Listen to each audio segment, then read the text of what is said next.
ఓం శ్రీ మహాగణాధిపతయే నమః.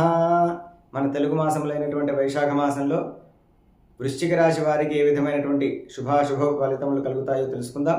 ముఖ్యంగా వృశ్చిక రాశిలో విశాఖ నక్షత్రం 4వ పాదంలో జన్మించినటువంటి వారు, అనురాధ నక్షత్రం 4 పాదములలో జన్మించినటువంటి వారు, జ్యేష్ఠ నక్షత్రం 4 పాదములలో జన్మించినటువంటి వ్యక్తులందరూ కూడాను ఈ యొక్క వృశ్చిక రాశికి చెందినటువంటి వ్యక్తులు అవుతారు.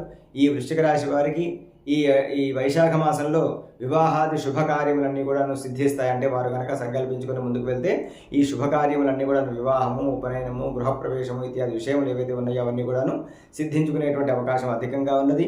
ఉద్యోగంలో కొన్ని ఒడిదుడుకులు కూడా వీరు ఎదుర్కోవాల్సినటువంటి పరిస్థితి ఏర్పడుతుంది. వీరు చేసినటువంటి వృత్తిలో కానివ్వండి, వ్యాపారంలో కానివ్వండి, ఉద్యోగంలో కానివ్వండి కొంత ఒడిదుడుకులు అనేటువంటివి ఉంటాయి. అంతేకాకుండా వీరి ఉన్నతాధికారుల యొక్క ఒత్తిడి కూడా అధికంగా అయ్యేటువంటి అవకాశం కనిపిస్తూ ఉన్నది. అయితే ఈ మాసాంతం లోపల వీరికి కాస్త కోపము, క్రోధం అనేటువంటిది పెరిగే అవకాశం ఉంది. వాటిని నియంత్రణ చేసుకోవడం మంచిది. ప్రతి చిన్న విషయాలకు కూడా ఆందోళన చెందడము, ఏదో ఒక రకమైనటువంటి ఒక హడావిడి సంబంధించినటువంటి మానసికమైనటువంటి తత్వాన్ని కలిగి ఉండటం అనేటువంటిది జరుగుతుంది. తద్వారా కొన్ని తప్పిదాలు కూడా జరిగేటువంటి అవకాశం ఉంది. కాబట్టి ముఖ్యంగా మానసిక ఆందోళనని తగ్గించుకోండి. దేని మీద కూడా ఎక్కువగా ఆందోళన పడాల్సినటువంటి అవసరము ఉండదు. కానీ యుక్తితో కనుక మీరు ఆలోచించుకొని ముందుకు వెళ్తే ప్రతి పనిని కూడా మీరు సాధించుకోగలిగినటువంటి శక్తి మీ యొక్క ఈ రాశి వారికి ఉంటుంది. కుటుంబ కలహాలు కలుగుతాయి, అయినప్పటికీ వాటిని అధిగమించేటువంటి యొక్క పరిస్థితిని మీరు ఆలోచించండి. కుటుంబంలో కలహములు ఎందుకు వచ్చినాయి, ఆ కలహములకు మూల కారణం ఏమిటి, దానికి చేయవలసినటువంటి పరిష్కారం ఏమిటి అనేటువంటి దిశగా కనుక ఆలోచించగలిగితే కుటుంబ కలహాలు వృద్ధి చెందకుండా ఉంటాయి. ఎక్కడైతే అవి ప్రారంభమైనాయో అక్కడే అవి నశించిపోయేటువంటి అవకాశం ఉంటుంది.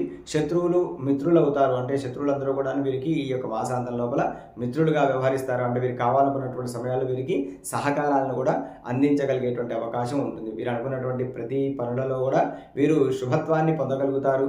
అంతేకాకుండా సంకల్పించినటువంటి ప్రతి కార్యాన్ని కూడా పట్టు వదలకుండా దాన్ని సాధించేంత వరకు కూడాను వీరు దాని యొక్క పట్టును వదలకుండా ప్రయత్నిస్తూనే ఉంటారు. అటువంటి లక్షణం ఈ వృశ్చిక రాశి వారిలో ఉంటుంది. కాబట్టి ఈ రాశి వారు కనుక సంకల్పించి దృఢంగా ఆ యొక్క అనుకున్నటువంటి పనిని చేస్తే ఖచ్చితంగా శుభ ఫలితాలు అనేటువంటివి ఈ రాశి వారికి దక్కుతాయి. ముఖ్యంగా ఈ రాశివారు లక్ష్మీ అష్టోత్తరాన్ని, అదేవిధంగా సంకట హర చతుర్థి నాడు ఈ శ్రీ మహాగణపతికి సంబంధించినటువంటి యొక్క పూజా వ్రతమును కనుక చేస్తే వీరికి సమస్తమైనటువంటి శుభ ఫలితములు, అంతేకాకుండా అనుకున్నటువంటి పనులలో ఆటంకములు కూడా తొలగుతాయి, శుభ ఫలితములన్నీ కూడా కలుగుతాయి. కాబట్టి ఈ యొక్క పరిహారాల్ని పాటించి శుభ ఫలితాలను పొందాలని ఆశిస్తూ నమస్కారం.